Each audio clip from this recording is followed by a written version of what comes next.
BBC Nepali सेवाको साँझ पखबाट शरद केसीको नमस्कार। आज कार्यक्रममा प्रमुख प्रतिपक्षी दल नेकपा एमालेद्वारा चुनावी आचार संहिताका कतिपय व्यवस्थाहरूप्रति निर्वाचन आयोग समक्ष लिखित असहमति। हामी आचार संहिता पालना गर्ने कुरामा प्रतिबद्ध छौं, तर हामीले सत्ता पक्षलाई पर्ने अप्ठ्यारो पनि हामीले उठाइदिएका छौं। अघिल्ला चुनाव बिथोल्न सक्रिय नेत्र विक्रम चन्दको दलका प्रवक्ताद्वारा पनि निर्वाचन आयोगका पदाधिकारीसँग छलफल। चुनावी मोर्चा बनाएर हामी चुनावमा जान्छौं। अर्को कुरा, स्वतन्त्र देश र जनताको प्रतिनिधित्व गर्ने मान्छेहरूको सहयोग पनि लिन्छौं, तीन क्यान्डिडेटहरूको तिनलाई सहयोग पनि दिन्छौं। यो हाम्रो पार्टीको पोलिसीको साथ तत्त्व त्यो। प्रवक्ता खड्गबहादुर विश्वकर्मासँग कुराकानी। सगरमाथा शिखरसम्म पुग्ने अहिलेभन्दा सुरक्षित बाटो पत्ता लगाउने अभियान सफलता नजिक पुगेको दावी र औद्योगिक देशहरूको समूहका विदेश मन्त्रीहरूद्वारा रुसले युक्रेनमा थुप्रैको हत्या गरेको भन्दै निन्दा। तर सबभन्दा पहिले आजका प्रमुख विश्व समाचार। विनिता दाहालबाट समाचार सुन्नुहोस्। युक्रेनका विदेश मन्त्री दिमित्री कुलेवाले युक्रेनलाई पश्चिमा हतियारहरू तत्काल आवश्यक परेको र त्यो नभए निकै ढिलो हुन सक्ने बताएका छन्। उत्तर एटलान्टिक सन्धि संगठन नेटोका विदेश मन्त्रीहरूको ब्रसल्समा भएको बैठक अगाडि पनि उनले हतियार छिट्टै उपलब्ध गराए त्यसले रूसी आक्रमणबाट थुप्रेको ज्यान जोगाउन मद्दत पुग्ने बताएका थिए।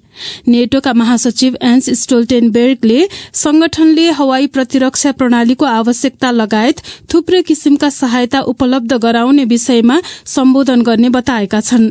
ब्रसल्समा रहेका निक बियक भन्छन्,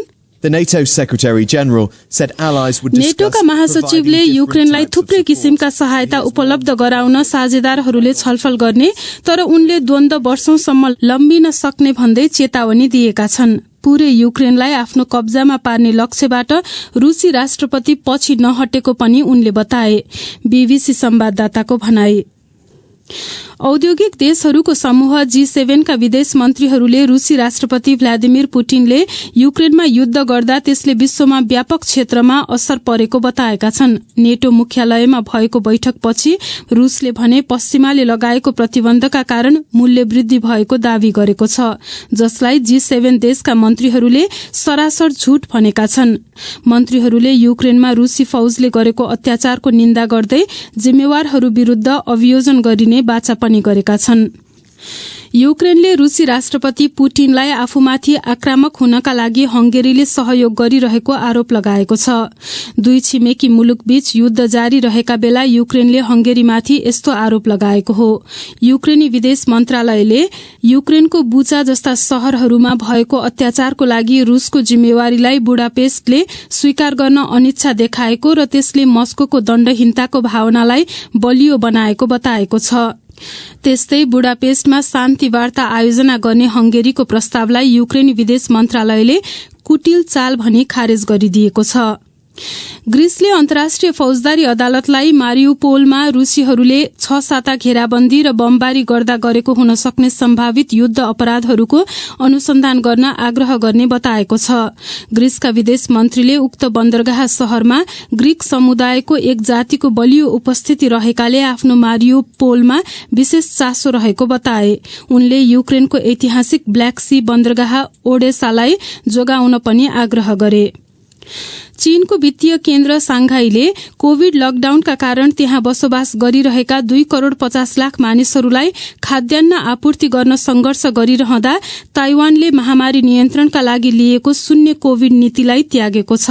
सांघाईमा केही मानिसहरू कैयौं साताहरूदेखि घरभित्रै बसिरहेका छन्।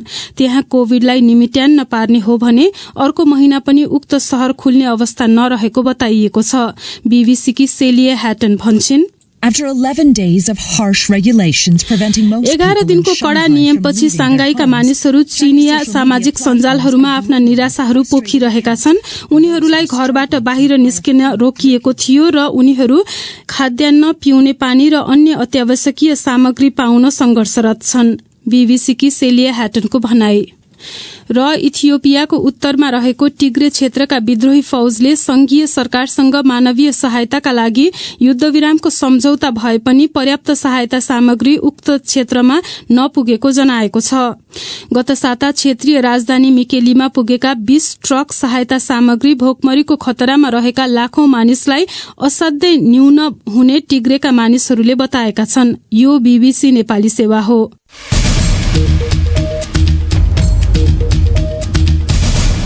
साँझपखमा तपाईलाई स्वागत छ। प्रमुख प्रतिपक्षी दल नेकपा एमाले निर्वाचन आयोगद्वारा जारी आचार संहिताका कतिपय व्यवस्थाहरूप्रति लिखित असहमति जनाएको छ। तैपनि आयोगलाई आचार संहिता पालना गर्ने आफ्नो प्रतिबद्धता पत्र उसले बुझाएको छ।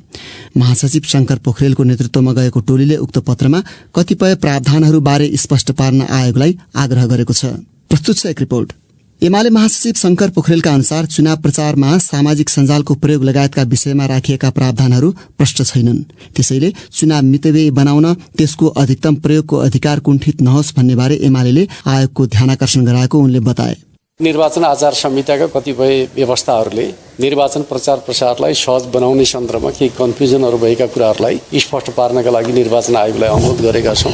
एमाले निर्वाचन आचार संहिता कार्यान्वयनप्रति लिखित प्रतिबद्धता जनाएको थिएन। त्यसको निम्ति आयोगमा आयोजित एउटा कार्यक्रममा होहल्ला र नाराबाजी भएपछि एमाले त्यहाँबाट निस्किएको थियो।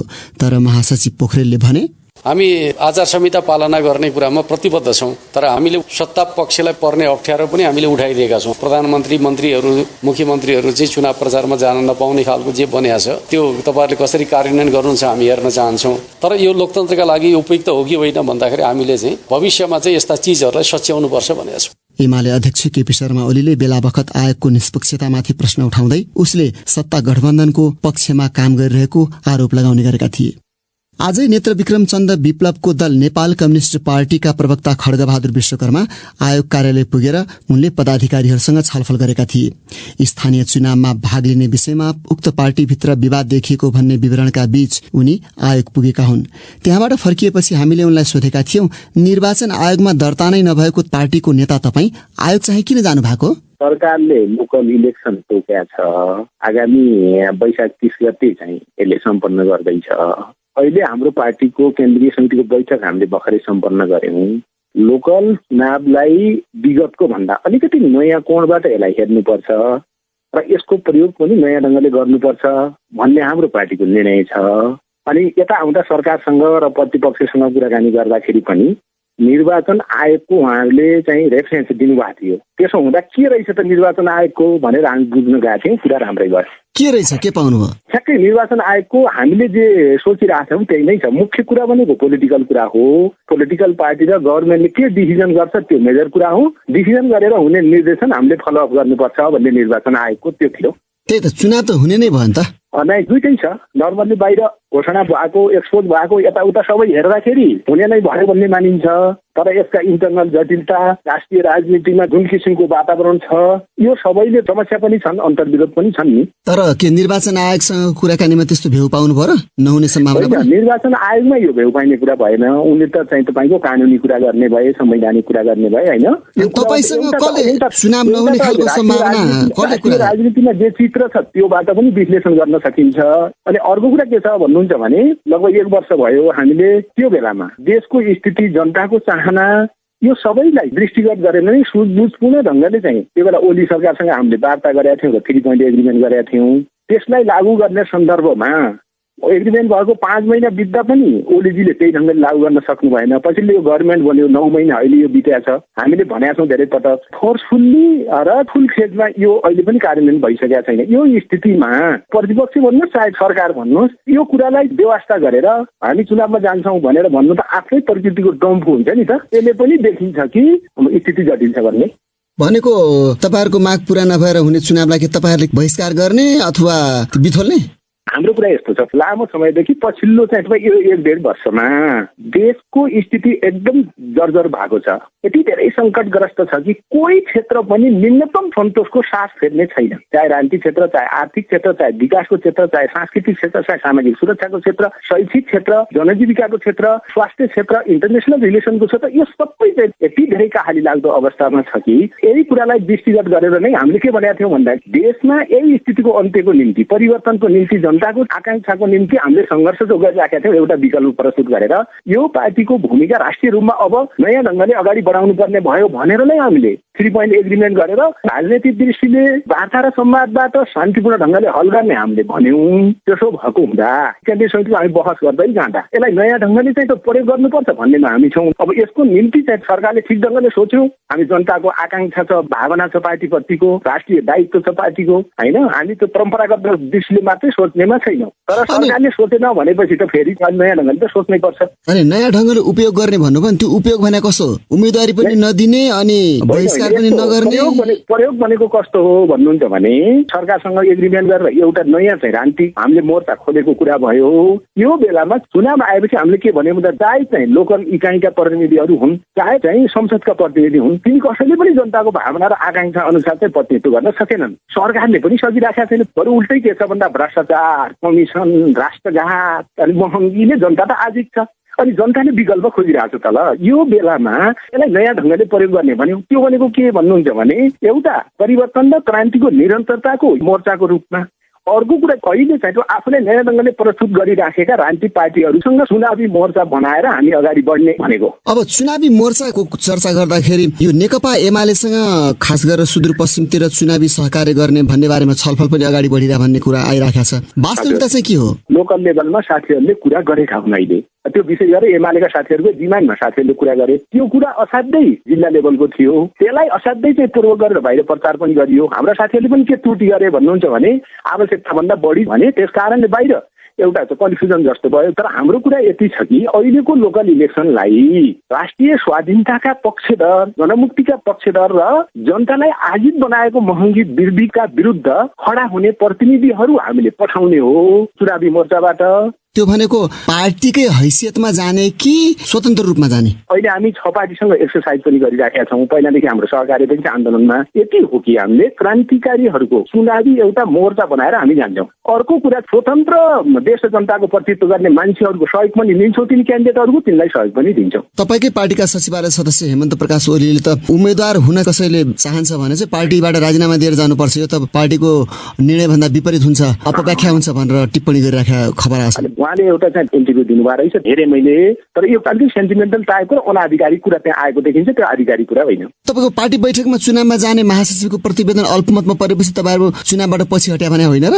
होइन होइन, त्यो एकदम रङ कुरा हो। त्यो हामीले के भनेका थियौँ भन्नुहुन्छ भने चुनावलाई नयाँ ढङ्गले प्रयोग गर्ने र अघि मैले भने जस्तै चुनावी मोर्चा बनाएर हाम्रा प्रतिनिधि पनि पठाउने, देशभक्त प्रतिनिधिको रूपमा, जनपक्षीय जनताका प्रतिनिधिको रूपमा पार्टीबाट पनि हामी पठाउँछौँ। अरू त्यस्तासँग पनि सहकार्य गर्छौँ, उनलाई सहयोग दिन्छौँ पनि सहयोग दिन्छौँ। यो हाम्रो पार्टीको निर्णयको इसेन्स त्यो हो, पोलिसीको 7 तत्त्व त्यो। अब अन्तिममा तपाईँहरू त्यसो भए चुनावमा सहभागी कुनै न कुनै रूपमा चाहिँ हुनुहुन्छ? त्यसो भए अब कुनै न कुनै रूपमा होइन, मैले अघि भने नि चुनावी मोर्चा बनाएर हामी चुनावमा जान्छौँ। चुनावी मोर्चामा को हुन्छ? अब वैद्य नजाने, आहुति नजाने? हामी एक्सर्साइज गर्दैछौँ। केही पार्टीले पहिला नै मोर्चा बनाएर पार्टी रजिस्टर गरेर जानु भएको छ, उहाँसँगको सहकार्य कसरी हुने भन्ने पनि हामी छलफल गर्दैछौँ। केही पार्टी अलि नयाँ ढङ्गले सोचौँ भन्नेमा छौँ, उहाँहरूसँग पनि हाम्रो छलफल चलिरहेको छ। जस्तो तपाईँहरू चुनावमा जाने भएपछि त पार्टी दर्ता छैन, अब के गर्नुहुन्छ? दर्ताको कुरा र नदर्ताको कुरा कानुनी कुरा भयो होइन। अहिले हामीले चुनावी मोर्चा बनाएर जाने भन्यौँ, जहाँसम्म कानुनी कुरा मात्रै पर्याप्त छैन नि, मूल कुरा राजनीति के हो भन्ने कुरा महत्त्वपूर्ण हुन्छ। राजनीतिक निर्णय एउटा ठाउँमा पुग्यो भनेपछि गभर्मेन्टसँग, प्रतिपक्षसँग राष्ट्रिय रूपमा अन्डरस्ट्यान्डिङ भयो, निर्णय भयो, त्यो अनुसार त अरू सबै निर्देशित हुन्छन् नि। उनी थिए नेत्रविक्रम चन्द विप्लवको दल नेपाल कम्युनिस्ट पार्टीका प्रवक्ता खड्गबहादुर विश्वकर्मा। प्रधानमन्त्री शेरबहादुर देउवाले एकजना गैर सांसदलाई पुनः मन्त्री नियुक्त गरेका छन्। त्यस विषयलाई लिएर सामाजिक सञ्जालमा कतिपयले आलोचना गरेका छन्। आज कानून मन्त्री नियुक्त अधिवक्ता गोविन्द बन्दीले शान्ति प्रक्रियाका बाँकी काम टुङ्ग्याउनु आफ्नो प्राथमिकता हुने बताए। यसअघि गैर सांसद गजेन्द्र हमाल पनि मन्त्री बनाइएका थिए, तर प्रधान न्यायाधीशको भागभण्डामा परेको भनी आलोचना भएपछि उनले राजीनामा दिएका थिए। यो छोटो प्रसंगपछि अब तपाईकै प्रतिक्रिया र टिप्पणी साथीहरू सृजना श्रेष्ठ र स्वेच्छा राउतबाट। सरकारमा सहभागी दलहरूबीच आसन्न स्थानीय तह निर्वाचनमा गठबन्धन भइरहँदा स्थानीय तहमा महिला उपस्थिति कम हुने आशंका व्यक्त भएका छन्। यसबारे तपाईको धारणा के छ भनेर सामाजिक सञ्जाल फेसबुक र ट्विटरमा हामीलाई थुप्रै प्रतिक्रिया प्राप्त भएका छन्। तीमध्ये केहीलाई हामी यहाँ प्रस्तुत गर्दैछौं। मेघराज पौड्यालले लेखेका छन्, नेपालको संविधानले महिलालाई हरेक क्षेत्रमा 33% आरक्षणको व्यवस्था गरेको भए पनि अस्वाभाविक गठबन्धनको कारण संवैधानिक प्रावधान पनि पूरा हुन सकेको छैन। महिलालाई केवल कमजोर मानसिकताले हेर्ने गरिएको छ। यो आफैले निर्माण गरेको संविधानलाई कुल्चने काम भएको छ भने समानुपातिक तर्फ पनि नाता गोता मात्र राखिने हुँदा सक्षम महिला ओझेलमा परेको अवश्य हो। अब महिलाले पनि खटाएको खाने भन्दा आफ्नो संवैधानिक अधिकार खोज्नुपर्छ। छविरमन अधिकारीले लेखेका छन्, गठबन्धन मार्फत उम्मेद्वारी दिए पनि संवैधानिक प्रावधान विपरीत उम्मेद्वार छान्न पाइन्न होला। प्रमुख उपप्रमुख मध्ये एक महिला हुनै पर्छ, त्यसैले महिला सहभागिता कम नहोला। डीपी पन्तको धारणा छ, के नै फरक पर्छ र, महिलाले पाए पनि हुने खानेले पाउने हो, हुँदा खानेले नपाए भने पो चिन्ता लाग्छ। त्रिलोचन खतिवड़ाले लेखेका छन्, महिलाको सम्मानजनक उपस्थिति हुनुपर्छ, तर अधिकारको नाममा दक्ष र योग्य नभएको व्यक्तिले त्यो पद पाएमा त्यसको काम उत्कृष्ट हुन सक्दैन। त्यसैले समानुपातिक प्रतिनिधित्व मात्रै नहेरी सक्षम व्यक्ति छनौट गर्नुपर्छ, जसले गर्दा कार्य सम्पादन पनि उत्कृष्ट होस्। मनोज कुमारको धारणा छ, महिलाका लागि जुन पद छुट्याइएको छ त्यसमा नाम मात्रै महिलाको हुन्छ, गर्ने त पुरुषले नै त हो भन्ने कति ठाउँमा देखिएको छ। यदि महिलालाई नै प्रतिनिधि बनाउने हो भने राजनीतिक वृत्त भन्दा बाहिरकोलाई प्रतिनिधि बनाऊ, जसले वास्तविक समस्या हेर्न सक्छन्। असिन सेजुवालको अलि फरक धारणा छ। उनले लेखेका छन्, अहिले गणतन्त्र आउँदा पनि समावेशीकरण राम्रोसँग लागू भएको देखिँदैन। राजतन्त्रलाई मात्रै दोषी देखाएर गणतन्त्र ल्याई विकास गर्छु भनी जुन सपना देखाए गणतन्त्र नि ल्याए, तर अहिले अर्थतन्त्र धान्न नसकिने भइसक्यो। बाबुराम घिमिरेले लेखेका छन्, मुख्य कुरा गठबन्धन केका लागि हो। सैद्धान्तिक गठबन्धन नभएर स्वार्थमा जोडिएकोले सैद्धान्तिक पतनहरूबाट महिलाको पहुँच स्वत कम हुन जान्छ। कुलराज चालिसेको पनि समान धारणा रहेको छ। उनी लेख्छन्, विपरीत सिद्धान्तका दलबीचको गठबन्धन भनेको अबको निर्वाचन निर्दलीय तथा उम्मेद्वारको व्यक्तित्वबीच हुने देखिएको छ। दलका आकांक्षीहरू धेरै भएकाले साझा उम्मेद्वार खोज्दा 11 गते साँझसम्ममा महिलाको संख्या बढ़ी हुन्छ, त्यसमा पनि नयाँ अनुहार। अमरराज सुनारले लेखेका छन्, आफ्नो राजनीतिक स्वार्थका निमित्त समावेशी प्रणालीलाई नै लोप गराउन खोज्नु गलत राजनीतिक अभ्यास हो। नेपालको मूल कानून संविधानले नै महिलाको अर्थपूर्ण सहभागिता सुनिश्चित गरेको हुँदाहुँदै पनि महिलालाई महिलाको प्रतिनिधित्व गराउन नसक्नु असक्षमताको संकेत हो। महिला सहभागिता देश विकासको आधार हो, यसले समानता कायम गर्छ। त्यसैले गठबन्धन गर्दा महिलाको उपस्थिति पनि विगतको जस्तै कायम हुनतर्फ आम राजनीतिज्ञहरूको ध्यान जान आवश्यक छ। हरि खनालले लेखेका छन्, गठबन्धनलाई भाग लगाउँदा लगाउँदै महिलालाई सीट कम भएर होला। हुन त सबै गठबन्धनले महिलालाई अगाडि सार्नुपर्छ त भन्छन्, तर आश्वासन मात्रै हो। पूर्ण रेग्मीको धारणा छ, महिलालाई समान सहभागिता नदिँदा प्रणाली र पद्धतिमाथि नै प्रश्न खडा हुन सक्छ।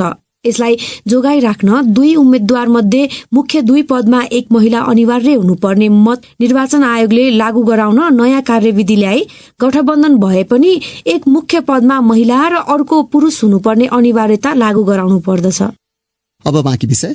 फ्रेन्च आरोही नेतृत्वको टोलीले सगरमाथा शिखरसम्म पुग्ने अहिलेभन्दा सुरक्षित बाटो पत्ता लगाउने अभियान सफलता नजिक पुगेको दावी गरेको छ, तर त्यसबारे व्यावसायिक आरोहण दलहरूले मुख नखोलिसकेकाले हाललाई त्यो सम्भावना हेर्ने क्रममै रहेको धेरैले ठानेका छन्। थप चर्चा अशोक दाहालबाट।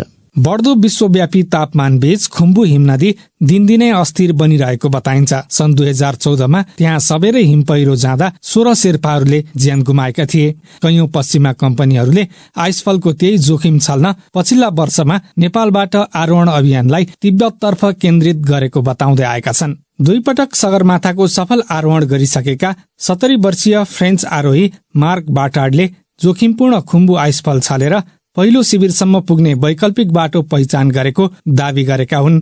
यो पटक आफ्ना 42 वर्षीय छोरासहित 4 जनाको समूहले आगामी सिजनमा नयाँ बाटो हुँदै सगरमाथा आरोहणको तयारी गरिरहेको उनले बताए। सगरमाथाको टुप्पोमा पहिलो पटक पाइला टेकेका एडमन हिलारी र तेन्जिङ नोर्गेले 70 वर्ष अघि सगरमाथा आरोहण गर्दा प्रयोग गरेको बाटो हालसम्म परिवर्तन नभएको अनुभवी शेर्पाहरू बताउँछन्। संस्कृति तथा पर्यटन मन्त्रालयका अधिकारीहरूका अनुसार अहिलेसम्म खुम्बु आइसफल क्षेत्रमा मात्रै आरोही र शेर्पा सहित 40 जना बढीको मृत्यु भइसकेको छ।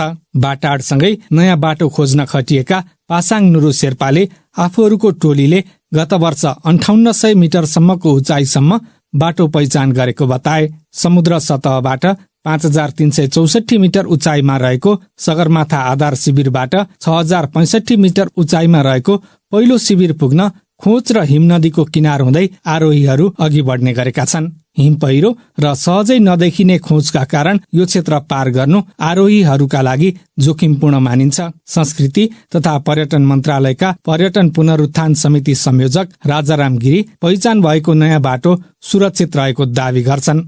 नयाँ रुटबाट जाँदाखेरि चाहिँ अलिक बढी सेफ्टी हुने भएर अब यो रुट यदि सक्सेसफुल भयो भने यसले आगामी दिनमा चाहिँ पर्यटकहरूलाई विशेष गरेर सगरमाथा आरोही बढी प्रबन्धन गर्न पनि यसले चाहिँ मद्दत गर्छ। कम जोखिमपूर्ण ठहर भए नयाँ बाटोबाट व्यावसायिक आरोहण खुला गरिने गिरीले बताए। तर 21 पटक सगरमाथाको सफल आरोहण गरेका पेम्बा शेर्पाले नयाँ भनिएको बाटो पनि सुरक्षित नभएको दावी गरे। यो चाहिँ भोलि गएर ठुलो मान्छे दुर्घटना एक्सिडेन्ट हुन सक्छ। त्यो बाटोमा एकदमै रास्तो बाटो छ। अब हामी शेर्पाहरू यत्रो क्लाइम्बरहरूले सेफ नभएर हामी आजकलमै त्यो बाटो हिँड्नु परिरहेको छ होइन। पुनः सगरमाथा आरोहणमा जाने तयारी गरिरहेका शेर्पाले खुम्बु क्षेत्रमा यसअघि 12 वटासम्म भर्याङ प्रयोग हुने गरेकोमा हिमनदी क्षेत्रमा आएको परिवर्तनका कारण अहिले 2-3 वटा भर्याङको सहायतामा मात्रै पनि आइसफल क्षेत्र पार गर्न सकिने दावी गरे। तर बाटाड र उनीसँगै सहकार्य गरिरहेका नेपाली गाइड शेर्पाले आफूहरूले पहिचान गरेको क्षेत्र बढी सुरक्षित रहेको दावी गरेका छन्। अशोक दाहाल, BBC, काठमाडौँ। अब केही अन्तर्राष्ट्रिय विषय। औद्योगिक मुलुकहरूको समूह G7 का विदेश मन्त्रीहरूले उनीहरूकै शब्दमा रुसले युक्रेनमा गरेको निर्मम युद्धमा थुप्रैको हत्या भएको भन्दै त्यसको निन्दा गरेका छन्।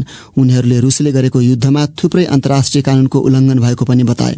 त्यस्तै उत्तर एटलान्टिक सन्धि संगठन नेटोका विदेश मन्त्रीहरूको बैठक आज दोस्रो दिन ब्रसल्समा चलिरहेको छ, जहाँ उनीहरूले युक्रेनलाई अझै कसरी राम्रोसँग सहयोग गर्न सकिन्छ भनेर छलफल गरिरहेका छन्। BBC का विवरणहरूमा आधारित त्यस सम्बन्धी रिपोर्ट विनिता दाहालबाट। ब्रसल्समा भइरहेको नेटो बैठकमा बोल्दै युक्रेनका विदेश मन्त्री दिमित्री कुलेवाले रुस विरूद्ध लगाइएको नयाँ चरणको प्रतिबन्धको स्वागत गरेका छन्। तर उनले पश्चिमा देशहरूलाई रुसी तेल र ग्यासको प्रयोग हटाउन र अरू थप प्रतिबन्ध लगाउन आह्वान गरेका छन्। उनले यसअघि हतियारको सहायता गर्न जोड़ दिएर भनेको युक्रेनिकको ज्यान बचाउन मात्रै नभई नेटो अन्तर्गतका देश र युक्रेनको पनि सुरक्षाका लागि भएको बताए। कुलेवाले पश्चिमाहरूले युक्रेनलाई रुस विरूद्ध लड्न आवश्यक सहायता गर्दासम्म त्यसले रुसी आक्रमणबाट नेटोका देशहरूलाई पनि बचाउने बताए। उनले दुवै पक्षलाई उचित हुने सम्झौता युक्रेनले प्रस्ताव गर्न लागेको पनि बताएका छन्। यसैबीच रुसी विदेश मन्त्री सेर्गेई लाभ्रोभले कियेभले मस्कोलाई शान्ति सम्झौताको मस्यौदा प्रस्तुत गरेको तर त्यसमा अस्वीकार्य तत्वहरू रहेको बताएका छन्। उनले इस्तानबुलमा मार्च 29 तारिकमा भएको रुस युक्रेन वार्तामा बनाइएका यस अघिका प्रस्तावहरूमा युक्रेनले संशोधन गरेको बताएका छन्। उनले रुसले वार्ता जारी राख्ने तर कुनै पनि सम्झौतामा आफ्ना आवश्यकताहरू सुरक्षित गर्न जोड़ पनि दिइरहने बताएका छन्। अर्को विषय, अमेरिकी रक्षा अधिकारीहरूले युक्रेनको कियेभ र चेर्निभ क्षेत्रबाट रुसी सेना फिर्ताको प्रक्रिया पूरा भएको बताएका छन्। पेन्टागनका एक अधिकारीले त्यसरी फिर्ता भएका रुसी फौजहरू बेलारुस र रुसको क्षेत्रमा जम्मा भएको बताएका छन्। पेन्टागनका प्रवक्ता जोन किर्बीले आफूहरूले कियेभ र चेर्निभ वरपर रुसी फौजहरू नदेखेको बताएका हुन्। BBC का विवरणहरूमा आधारित त्यस सम्बन्धी रिपोर्ट प्रस्तुत गर्दैछिन् सृजना श्रेष्ठ। पेन्टागनका प्रवक्ताले रूसी राष्ट्रपति भ्लादिमिर पुटिनले आफ्नो रणनीतिक लक्ष्यको शून्य उपलब्धि हासिल गरेको दावी गरेका छन्। उनले रुसले थोरै जनसंख्या भएका केन्द्रहरू मात्र नियन्त्रणमा लिएको र खार्किभ पनि लिन नसकेका बताएका छन्। रुसले आफ्नो शक्ति पूर्वी युक्रेनको डोनबास केन्द्रित गर्ने घोषणा गरेको केही दिनमै कियेभ र चेर्निहिभबाट फौज फिर्ता भएका छन्। पेन्टागनका एक उच्च अधिकारीले नाम नखुलाउने शर्तमा रुसी फौजहरू भविष्यमा कियेभ फर्कन सक्ने बताएका छन्। तर अहिले फिर्ता गरिएको फौज नै फर्कने वा अर्को फौज पठाउने बारे अझै स्पष्ट नरहेको ती अधिकारीले बताए। इन्स्टिट्यूट फर स्टडी अफ वारले कियेभबाट फर्किएको रुसी सेनाले केही समयसम्म पुनः सैन्य प्रभावकारिता हासिल गर्ने सम्भावना कम रहेको बताएको छ। ती अधिकारीका अनुसार रुसले युक्रेन युद्धमा पठाएका 180 सैन्य बटालियन मध्ये 80 बटालियन अझै युक्रेनमा छन्।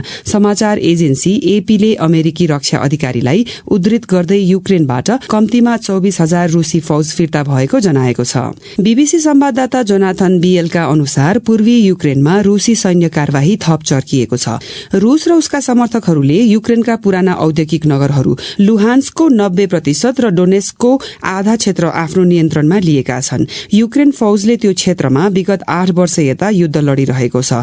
डोनबास क्षेत्रमा खटाइएका सैनिक टुकडीहरूमा युक्रेनका सबैभन्दा तालिम प्राप्त र राम्रा हतियार लिएका सैनिकहरू समावेश छन्। रुसी फौजले उत्तर, पूर्व र दक्षिणबाट घेरा हालेको यो क्षेत्र छिट्टै युक्रेनसँग सम्पर्क टुट्ने जोखिममा छ। हजारौं युक्रेनी शरणार्थीहरू अमेरिकाको क्यालिफोर्निया सीमा नजिक मेक्सिकोमा जम्मा भएका छन्। अमेरिकी राष्ट्रपति जो बाइडनले गत महिना अमेरिकाले 1 लाख युक्रेनी शरणार्थीहरूलाई आश्रय दिने बताएका थिए। अमेरिका स्थित बीबीसीको साझेदार संचार माध्यम सीबीएस न्यूजले हरेक दिन करिब 150 जना युक्रेनीले अमेरिकामा शरण पाइरहेको जनाएको छ। गत फेब्रुअरीमा युद्ध शुरू भए यता 42 लाख युक्रेनीहरूले देश छाडिसकेका छन्। अन्तिम प्रसंग खेलकुदको। 19औं एसियाली खेलकुद प्रतियोगिता शुरू हुन 6 महिना बाँकी भइसक्दा पनि नेपाली अधिकारीहरूले त्यसको तयारीको कुनै सुरसार नगर्दा खेलाड़ीहरू निराश बन्न थालेका छन्। बिना तयारी एसियाली खेलकुद जस्तो बलियो प्रतिस्पर्धामा उत्रिँदा पदक ल्याउन निकै गाह्रो हुने उनीहरूले बताएका छन्। थप विवरण हाम्रा खेल संवाददाता निरञ्जन राजवंशीबाट। Asian central zone volleyball champion बनेको नेपाली महिला भलिबल टोलीले गत वर्ष चीनमा हुने एसियन च्याम्पियनशिपमा भाग लिने निश्चित गरेको थियो। तर कोरोना भाइरस महामारीका कारण उक्त प्रतियोगिता स्थगित भएपछि महिला भलिबल टोलीको पहिलो पटक एसियाली स्तरमा खेल्ने सपना रोकिन पुग्यो। त्यसैले नेपाल भलिबल संघले महिला टोलीलाई चीनमा हुने एसियाली खेलकुद एसियाडमा सहभागिता गराउने निर्णय गर्यो। तर प्रतियोगिता आउन 6 महिना बाँकी हुँदासम्म पनि राष्ट्रिय खेलकुद परिषदले कुनै तयारी नगरेपछि खेलाड़ीहरू निराश भएका छन्। भलिबल खेलाड़ी कोपिला उप्रेती भन्छिन्, खेलाड़ीहरूको लागि चाहिँ 1 वर्षदेखि नै तयारी हुनुपर्ने हो। त्यो तयारी नहुँदा चाहिँ यो खेलकुद परिषद र भलिबल एसोसिएसनले चाहिँ यसलाई पहल गर्नुपर्ने हो। यसको लागि तयारी चाहिँ अहिलेसम्म नभएको देख्दाखेरि खेलाड़ीको तर्फबाट चाहिँ अलिकति दुःख नै लागेको छ। एसियाडको 19औं संस्करण आगामी भदौ महिनामा चीनको वाङझोउमा हुँदैछ। सामान्यतया नेपालले यति बेलासम्म सहभागी हुने खेल र त्यसका खेलाड़ीहरूको छनौट प्रतियोगिता गरिसक्नुपर्ने थियो। तर राष्ट्रिय खेलकुद परिषद सदस्य सचिवको नियुक्ति विवादमा अल्झिएको कारण अहिलेसम्म तयारीको कुनै प्रक्रिया अगाडि बढ्न सकेको छैन। एसियाडको छनौटको रूपमा प्रयोग गर्ने भनिएको बृहत 9 राष्ट्रिय खेलकुद पनि हुन सकेन। यसले सबैभन्दा बढी मार त्यस्ता खेलका खेलाड़ीहरूमाथि परेको छ जसले एसियाली खेलकुदमा पदकको सम्भावना बोकेका छन्। त्यस्तै खेल मध्येको एक खेल हो टेक्वान्डो। टेक्वान्डोले अहिलेसम्म एसियाली खेलकुदमा सबैभन्दा बढी 1 रजत पदक सहित 15 पदक जितिसकेको छ। टेक्वान्डोका राष्ट्रिय प्रशिक्षक दीपक विष्ट, सबैभन्दा बढी मारमा पर्ने र बढी चोट लाग्ने नै खेलाड़ीहरूलाई हो हैन। यो चाहिँ सम्बन्धित निकायले चाँडोभन्दा चाँडो बुझ्नुपर्छ। अहिलेसम्म सिलेक्सनै भएको छैन। सिलेक्सन नहुनु पनि विडम्बनाको कुरा हो कि हो। त्यही भएर देशलाई भगवान पशुपतिनाथले बचाए जस्तै अब एसियन गेममा पनि हामीले आकल झुकल आउने मेडलहरू चाहिँ आउने गर्छन् र आशा गरौँ यसपालि पनि टाइकोन्डोले आकल झुकल र अरू गेमलेहरू पनि आकल झुकल मेडल ल्याउने छ। एसियाडको लागि खेलकुद मन्त्रालयले मूल आयोजक समिति गठन गरेर काम गर्ने प्रचलन छ। तर विवादका कारण यसपालि राष्ट्रिय खेलकुद परिषदले हाई पर्फर्मेन्स कमिटी मात्रै बनायो। तर न त उक्त कमिटिले दिएको सुझाव कार्यान्वयन भएको छ, न त सरकारसँग बजेटको लागि पहल गर्ने काम नै हुन सकेको छ। सरकारको ढिलासुस्ती एकातिर छ, अर्कोतिर एसियाड खेल्न तम्सिने खेल संघहरू पनि सरकारकै मुख ताकेर मात्र बस्ने परम्पराले पनि खेलाड़ीहरू मारमा परेको कतिपयको भनाइ छ।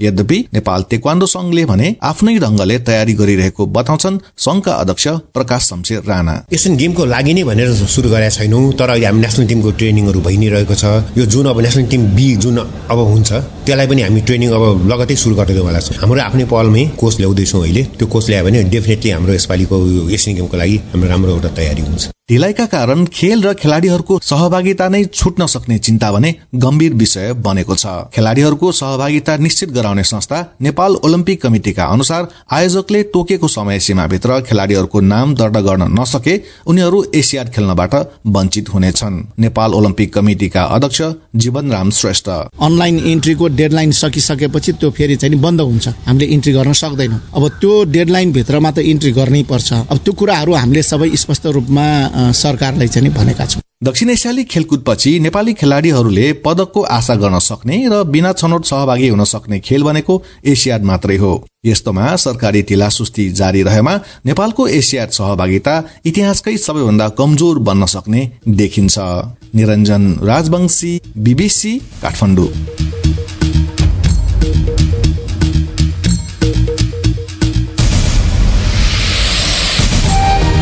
हस्त यसका साथै बीबीसी नेपाली सेवाको साँझ पख यही सकिन्छ। अब हामी भोलि बिहान 7:15 बजे बिहानी पख लिएर आउनेछौँ। त्यस बेलासम्मका लागि हामी सबैलाई बिदा दिनुहोस्। नमस्कार।